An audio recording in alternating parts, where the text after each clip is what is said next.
राधे राधे बच्चों, क्या हाल चाल है सभी के। उम्मीद है सभी लोग मस्त होंगे। और उसी तरीके से आज एक शानदार और मस्त टॉपिक स्टार्ट करेंगे। आज का टॉपिक है ट्रांसफॉर्मर, जो कि बोर्ड में हर बार 3 या 4 मार्क्स में हर बार आता है। तो बोर्ड के लिए तो टॉपिक बहुत इंपॉर्टेंट है। इसके प्रिंसिपल, कंस्ट्रक्शन, क्या क्या लॉसेज होते हैं, साथ में इसके न्यूमेरिकल हर बार एग्जाम में आते हैं। तो बोर्ड एग्जाम के लिए बहुत इंपॉर्टेंट टॉपिक है। और इससे पहले जितनी क्लासेज हुई थी, एक बार उन्हें देखिएगा, उनमें भी आपको बहुत मजा आएगा।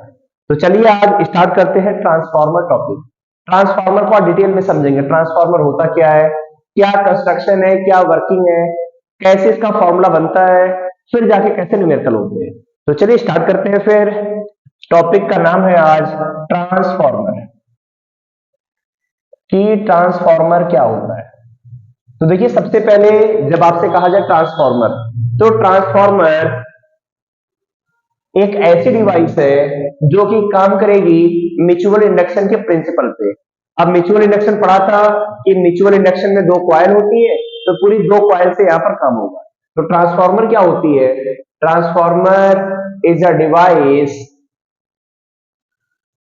Which work on the principle of which work on the principle of mutual induction, जो कि काम करती है म्यूचुअल इंडक्शन के प्रिंसिपल पे। और इसका काम क्या होता है? It is used to convert high current at low voltage to low current at high voltage and vice versa. Vice versa का मतलब इसका बिल्कुल उल्टा। तो ट्रांसफार्मर क्या है?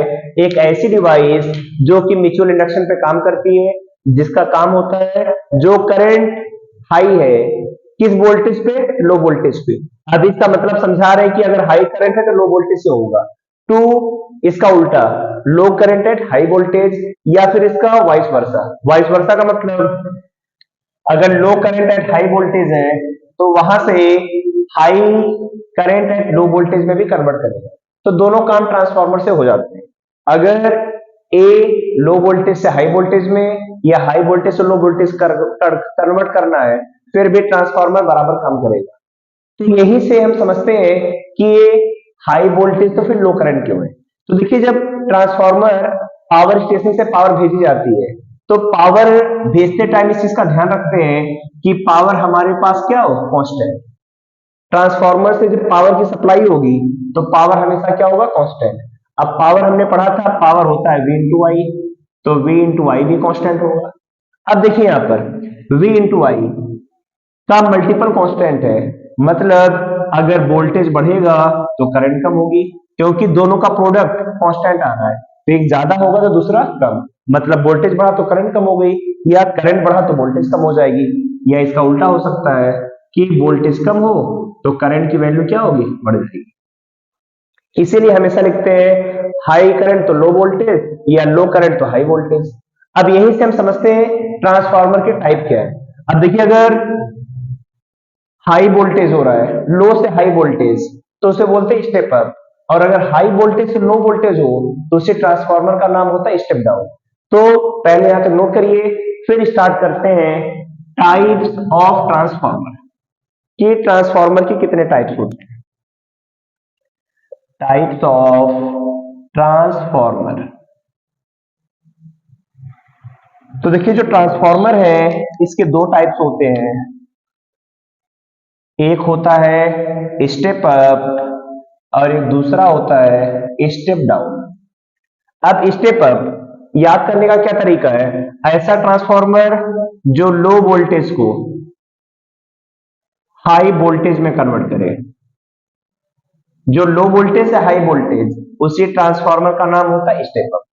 आप समझ गए, लो वोल्टेज से अगर हाई वोल्टेज है तो लो वोल्टेज पे क्या रहा होगा? High current. तो हाई वोल्टेज पे क्या? लो करंट।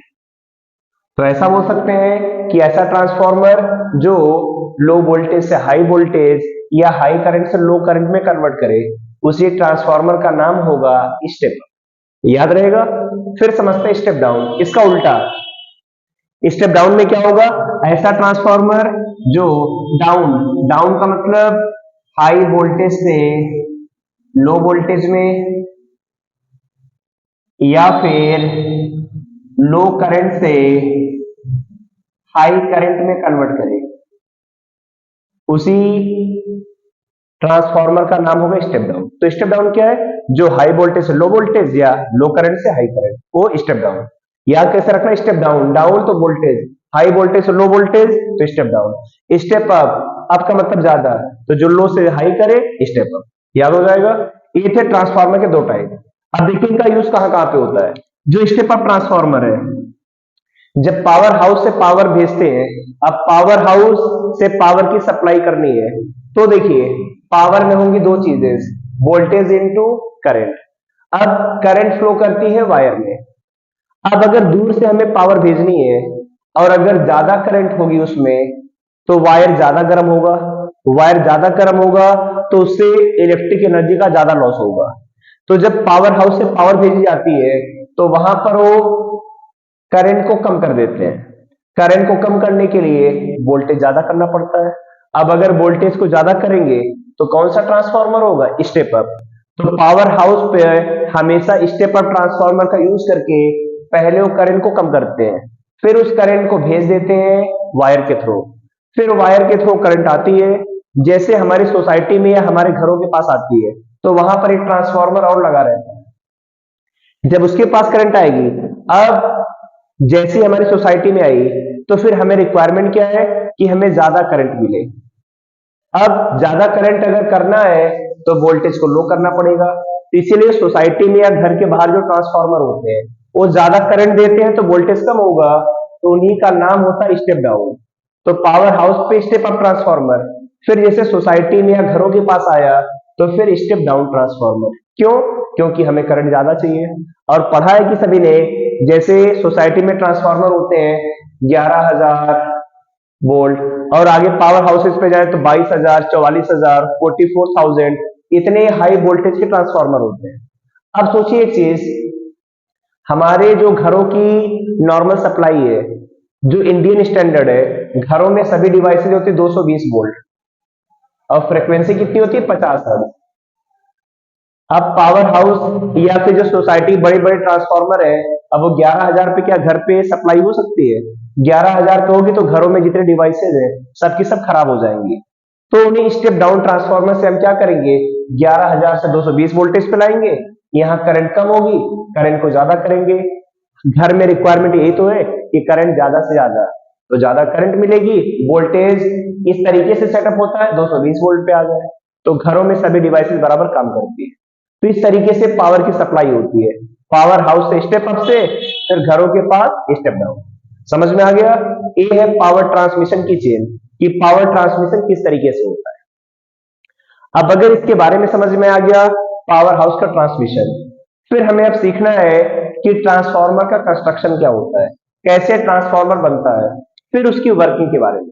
तो जल्दी से नो करिए स्टेप अप और स्टेप डाउन, फिर आते हैं ट्रांसफार्मर की कंस्ट्रक्शन पे।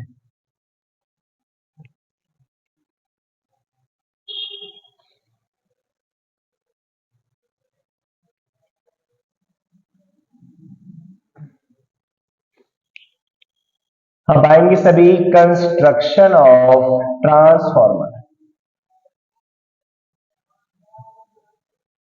कंस्ट्रक्शन का मतलब कैसे इसका डायग्राम हो। थ्योरी की चिंता मत कर, थ्योरी तो अभी हम आपको लिखा देंगे अलग से, वही थ्योरी बस ए टू जेड याद कर लीजिएगा, वही आपको याद रखना। तो आते हैं कंस्ट्रक्शन। तो देखिए ट्रांसफार्मर का कंस्ट्रक्शन कैसे होता है। सबसे पहले आपको एक डिटेल में डायग्राम समझा रहे हैं, फिर एक बोर्ड एग्जाम में कैसे डायग्राम बनाना है, आसान वाला डायग्राम।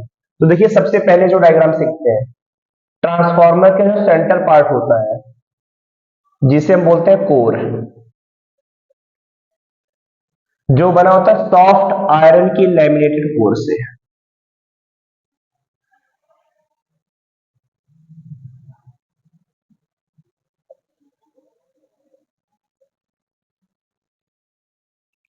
अब इसके ऊपर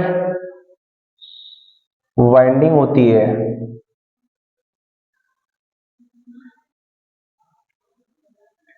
और इसके जो नीचे है, नीचे भी वाइंडिंग हो जाएगी।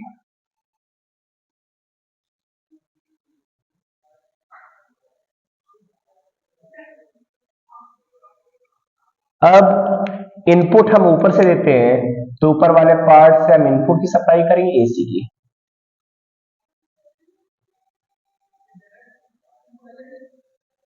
और नीचे हमें क्या मिलेगा, नीचे हमें मिलता है आउटपुट।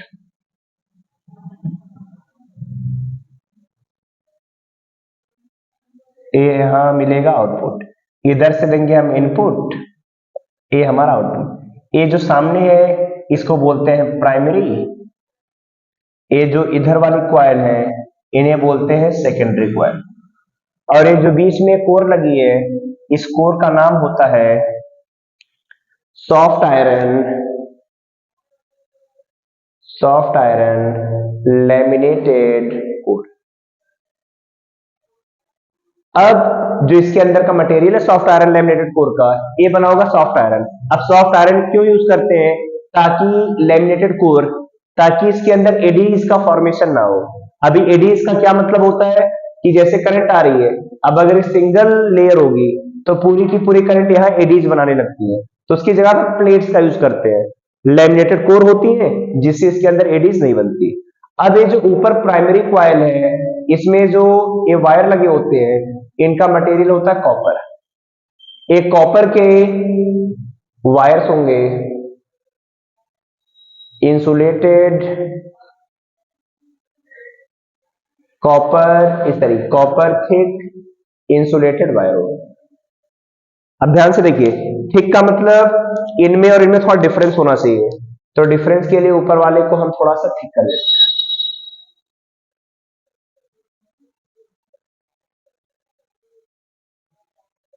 ये थिक बनाना जरूरी है, तभी आपको डिफरेंस पता चलेगा। तो देखिए ट्रांसफार्मर में कंस्ट्रक्शन में होता क्या है, अंदर एक सॉफ्ट आयरन की लैमिनेटेड कोर होती है, दो वाइंडिंग्स होती है, एक प्राइमरी और एक सेकेंडरी। प्राइमरी पे बहुत सारे टर्न्स लगे हुए हैं जिनका मटेरियल होता है कॉपर का, तो ये कॉपर के थिक इंसुलेटेड वायर होते हैं, और जो नीचे होगा ये भी कॉपर का, ये पतले पतले वायर्स है, तो इन्हें बोलते हैं कॉपर के थिन इंसुलेटेड वायर। अब देखिए जहां थिन होगा वहां नंबर ऑफ टर्न्स ज्यादा, जहां थिक होगा वहां कम। अब अगर नीचे नंबर ऑफ टर्न ज्यादा है तो इसी ट्रांसफार्मर का नाम होता है स्टेप अप। तो कौन सा ट्रांसफार्मर है, स्टेप अप ट्रांसफार्मर। याद कर लेंगे सभी, स्टेप अप में नीचे नंबर ऑफ टर्न ज्यादा होते हैं, ऊपर नंबर ऑफ टर्न कम होंगे। इसी तरीके से इसका एक सिंपल डायग्राम जो एनसीईआरटी में दिया हुआ है, तो एनसीईआरटी का देखिए डायग्राम इस तरीके से होता है।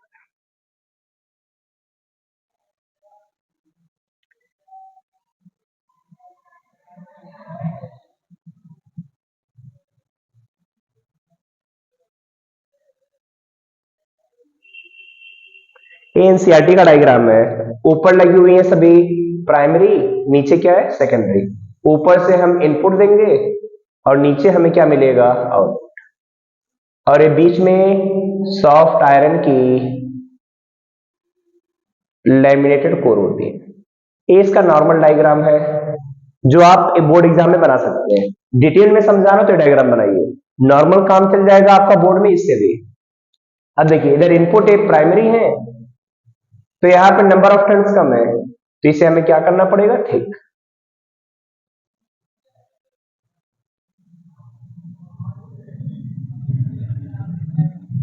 तो यह है कॉपर की थिक इंसुलेटेड वायर, ये है कॉपर की थिन इंसुलेटेड वायर, बन जाएगा।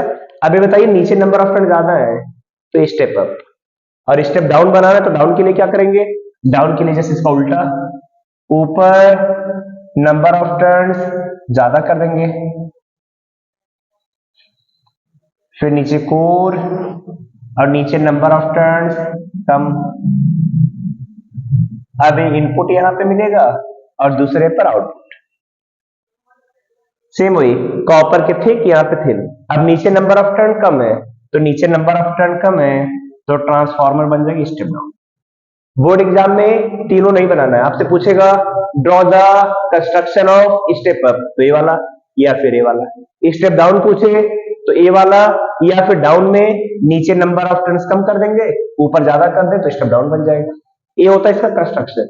अब इसकी लैंग्वेज आपको बताते हैं, इसकी लैंग्वेज आपको कैसे लिखनी है। जल्दी पहले कंप्लीट करा दी सभी।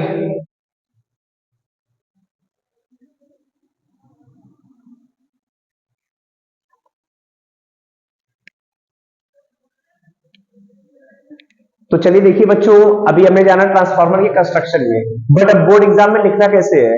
तो बोर्ड एग्जाम में लैंग्वेज आपको इसी तरीके से लिखनी है, तब जाकर आपको पूरे मार्क्स मिलते हैं।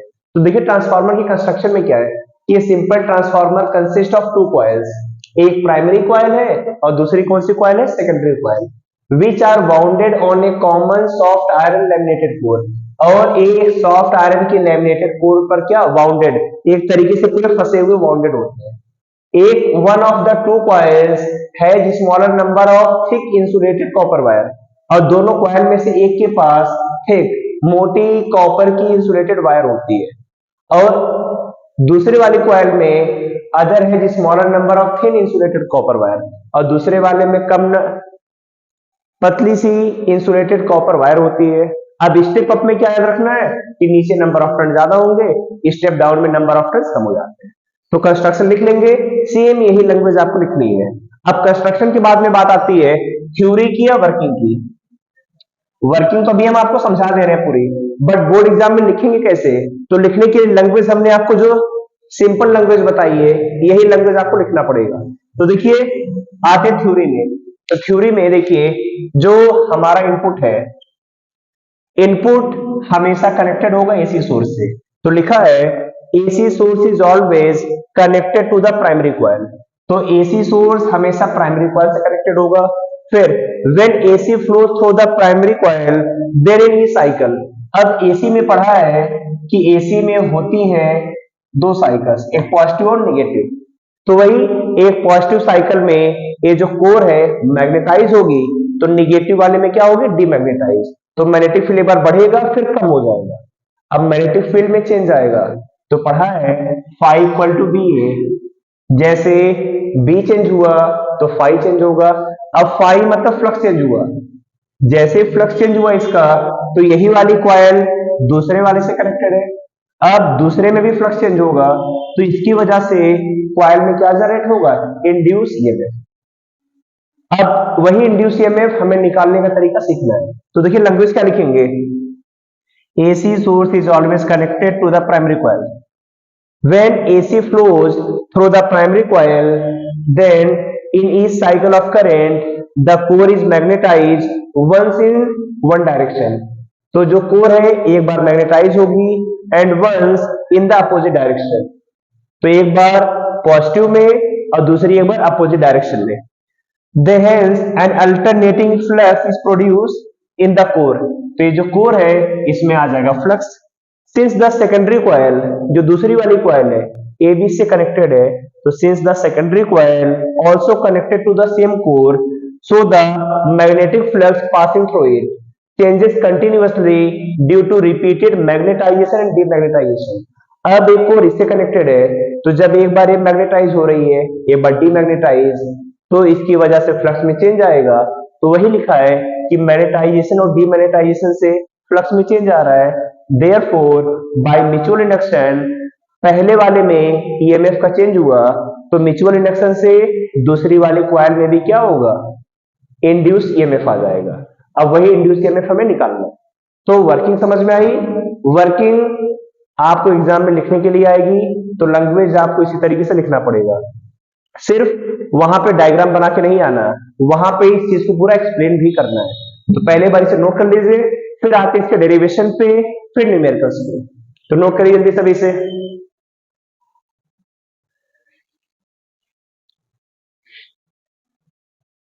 तो चलिए सभी ने नोट कर लिया होगा। अब नोट करने के बाद आते हैं सभी इसके derivation.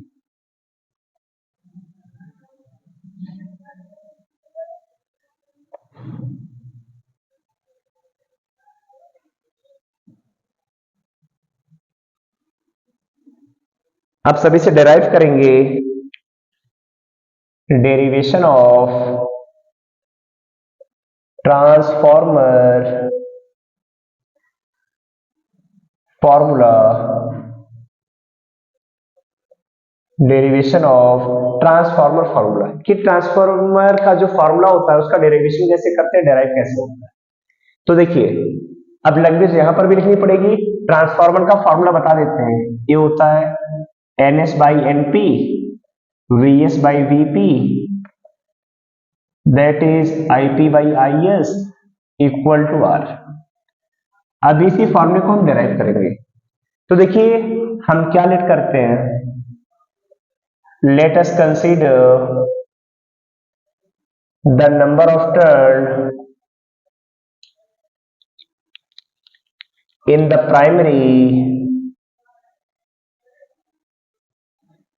and secondary coil is NP and NS. There is no leakage of flux in primary and secondary। और तो हमने एक ट्रांसफार्मर माना जिसमें प्राइमरी में नंबर ऑफ टर्न्स NP है, दूसरे में NS, और जितना फ्लक्स पहले में प्रोड्यूस हो रहा है वही पूरा का पूरा दूसरे में जा रहा है, क्योंकि there is no leakage of flux, flux का कोई भी लॉस नहीं हो रहा है। तो जो प्राइमरी में है वही सेकेंडरी में। अब हमने फिर क्या किया, नंबर ऑफ टर्न्स हमें पता है तो हम निकालते हैं सबसे पहले EMF इन प्राइमरी, किस लॉ से, बाय लेंज लॉ। तो हमने सीखा था EP equal to minus NP d∅dt, यही प्राइमरी में आएगा। लेंज लॉ का मतलब यहां समझना है फैराडेज का यूज करके, फैराडेज लॉ। फिर आते हैं इन सेकेंडरी कॉइल, बताइए सेकेंडरी में क्या आ जाएगा, number of turns minus NS d∅dt। d∅dt दोनों में क्यों लिया, क्योंकि लिखा है there is no loss of flux, तो जो d∅ यहां पर है d∅ यहां पे, ये मान लिया फर्स्ट इक्वेशन है सेकंड, दोनों को डिवाइड कर दें सेकंड बाई फर्स्ट, तो इधर ES इधर EP। अब डिवाइड करेंगे तो माइनस NS d∅dt, इधर माइनस NP d∅dt। तो लीजिए d∅dt माइनस से माइनस गया, NS बाई NP। तो जो ES बाई EP का रेशियो आया that is NS by NP, और ES और EP क्या है, इंड्यूस EMF, तो इंड्यूस EMF का रेशियो NS बाई NP। अब एक चीज देखिए, हम ऐसा मान लेते हैं इफ इन प्राइमरी सर्किट,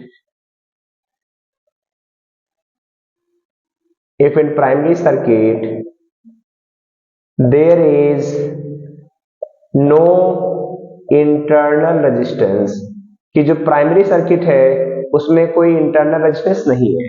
अब अगर इंटरनल रेजिस्टेंस नहीं होता देन जो E होता है उसे हम भी लिखते हैं, पढ़ा था V equal to E minus IR।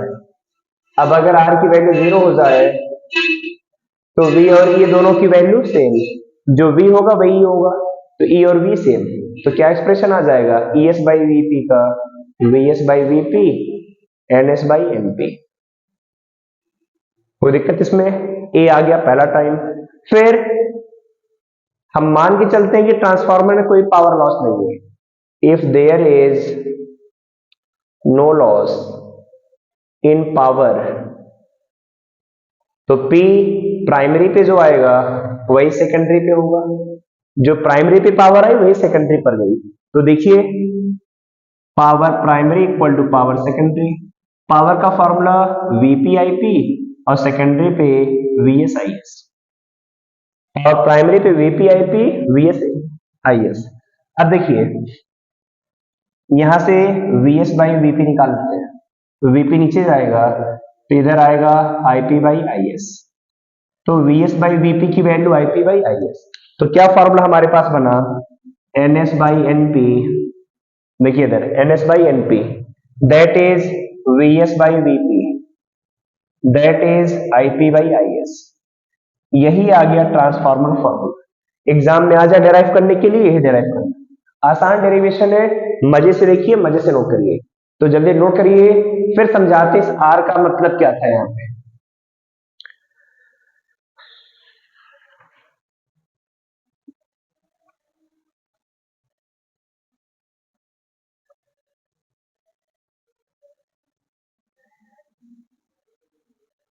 तो चलिए नोट कर लिया। अब आते हैं ट्रांसफार्मर के फॉर्मूले पे। तो देखिए NS by NP equal to VS by VP, IP by IS equal to small are.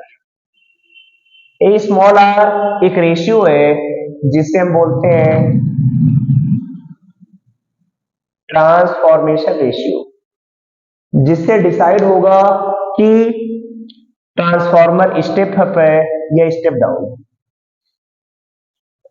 अगर आर की वैल्यू एक से बड़ी है, आर एक से ज्यादा है, मतलब ट्रांसफॉर्मर स्टेप अप, एक से कम है स्टेप डाउन। और आर की वैल्यू कभी एक नहीं होनी चाहिए, क्योंकि अगर आर की वैल्यू एक हो गई मतलब ना वो वोल्टेज को कम कर रहा है ना ज्यादा कर रहा है। यहाँ क्या है, R1 से बड़ा है तो वोल्टेज बढ़ाएगा, R1 से कम तो वोल्टेज कम करेगा, और R1 हो जाए तो वोल्टेज कम नहीं होगा। अब अगर वोल्टेज कम नहीं होगा तो ट्रांसफार्मर बेकार, क्योंकि ट्रांसफार्मर काम है वोल्टेज कम ज्यादा करना। तो ये हमारे किसी काम का नहीं। तो आर ट्रांसफॉर्मेशन रेशियो, और formula NS by NP, VS by VP, IP by R। तैयार कर लेंगे सब इतना। अब इतना अगर तैयार है तो फिर ट्रांसफार्मर के क्वेश्चन अब आप कर सकते हैं। जल्दी नोट करिए, फिर हम सीखते हैं ट्रांसफार्मर के क्वेश्चन अब धीरे धीरे। एक टर्म और सीख लेते हैं जिसे बोलते हैं efficiency of transformer. Efficiency of transformer. तो देखिए एफिशिएंसी का मतलब क्या होता है। एफिशिएंसी ये बताती है कि जितना हमने इनपुट लिया उसका कितना आउटपुट हम दे पा रहे हैं। तो एफिशिएंसी का मतलब होता है output power by input power. अब आउटपुट पावर कितनी आएगी, जो सेकेंडरी पर होगी, और इनपुट पावर जो प्राइमरी पे। तो सेकेंडरी पर कितनी होगी, VSIS, और प्राइमरी पे VPIP।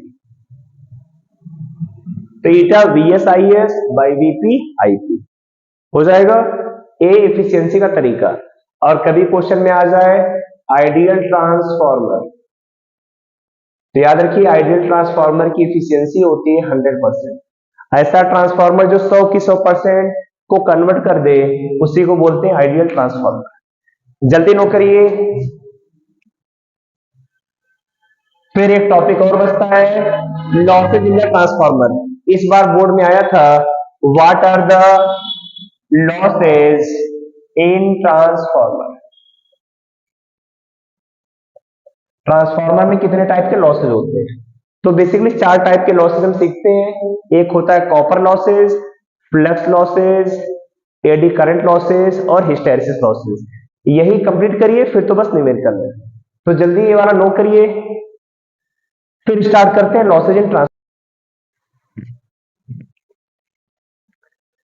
चलिए तो बच्चों अब हम देखते हैं कि कितने टाइप के लॉसेज हो रहे हैं। तो देखिए ट्रांसफार्मर में 4 टाइप के लॉसेज हैं और बोर्ड के लिए बहुत इंपॉर्टेंट है।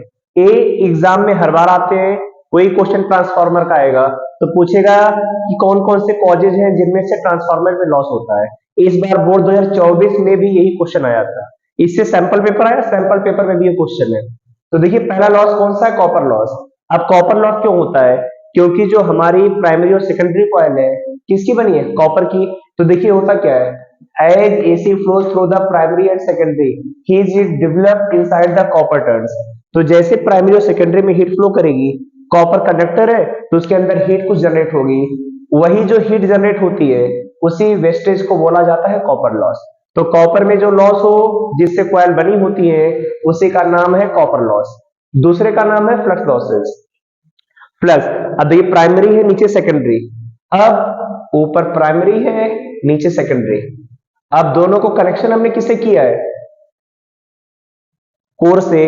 तो देखिए प्राइमरी और सेकेंडरी वाइंडेड होनी चाहिए सबकी सब कोर पे, लेकिन ये वायरिंग जो वाइंडिंग होती है कभी परफेक्ट नहीं होती। तो वही लिखा है the coupling of primary and secondary coil is never perfect. देखिए प्राइमरी और सेकेंडरी कभी पूरी तरीके से कोर से अटैच नहीं हो पाती। Therefore whole of magnetic flux जो ऊपर जनरेट होगा नीचे नहीं पास कर पाता, क्योंकि जितना ऊपर जनरेट होगा नीचे जाएगा तभी तो फ्लक्स का लॉस नहीं होगा, लेकिन जितना यहाँ जनरेट होता है कुछ परसेंट यहाँ लॉस हो जाता है, नहीं जा पाता, उसी की वजह से होता है फ्लक्स का लॉस। तीसरा आता है एडी करंट लॉसेस। अब एडी करंट में हमने जो कोर देखा था, कोर बनी होती है सॉफ्ट आयरन की लैमिनेटेड कोर से। क्यों बनी होती है उसके बारे में समझते हैं। Eddy current are set up in the iron core of transformer and generate heat. अब अगर एक सिंगल लेयर की कोर हमने बना रखी है तो इसके अंदर क्या होगा, जो फ्लक्स आ रही है इससे जो करंट आ रही है, ये करंट इसी के अंदर घूमना स्टार्ट कर देती है। अब करंट घूमेगी तो एडीज का फॉर्मेशन होगा। अब एडीज फॉर्मेशन होगा मतलब ये ऊपर वाले फ्लक्स को नीचे नहीं जाने देंगी, ऊपर बीच में रोक लेंगी, तो पूरा का पूरा फ्लक्स नीचे नहीं जा पाएगा। इसीलिए इन्हें हम सिंगल ना यूज करके पतली पतली शीट्स के फॉर्म में यूज करते हैं, और बिल्कुल एक दूसरे से वाइंडेड। इसका इससे कोई मतलब नहीं होता, वाइंडेड होती है बिल्कुल, जितना आएगा अंदर चला गया फिर ऊपर नहीं जा सकता, फिर आया नीचे चला गया ऊपर नहीं जा सकता, तो ऊपर से पूरा का पूरा नीचे। तो वही लिखा है to minimize these losses iron core is laminated by making it a number of thin sheets of insulated from each other instead of making a solid piece। तो एक सॉलिड पीस की जगह पर लैमिनेटेड कोर यूज करते हैं। क्यों, याद रखना है एडी करंट लॉस को मिनिमाइज।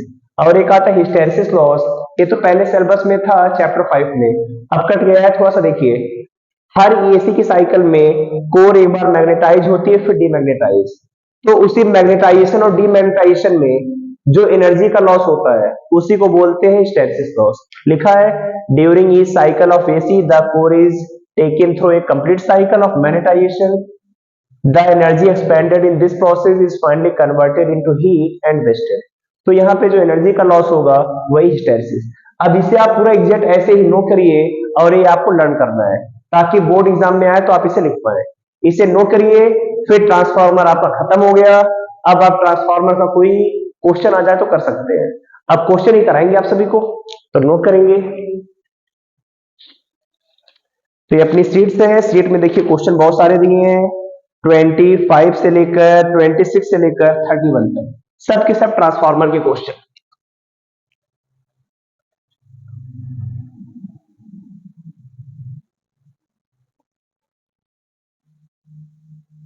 तो आते हैं सबसे पहले ट्रांसफार्मर के क्वेश्चन पे कि कैसे क्वेश्चन हमें करना है। तो सबसे पहला क्वेश्चन नोट करते हैं।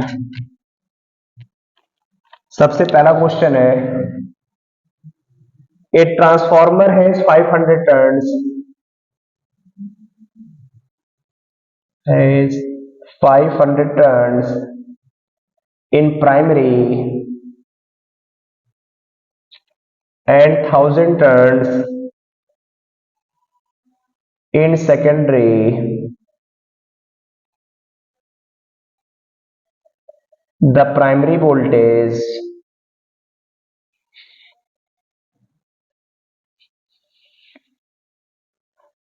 is 200 volt and load is 100 ohm.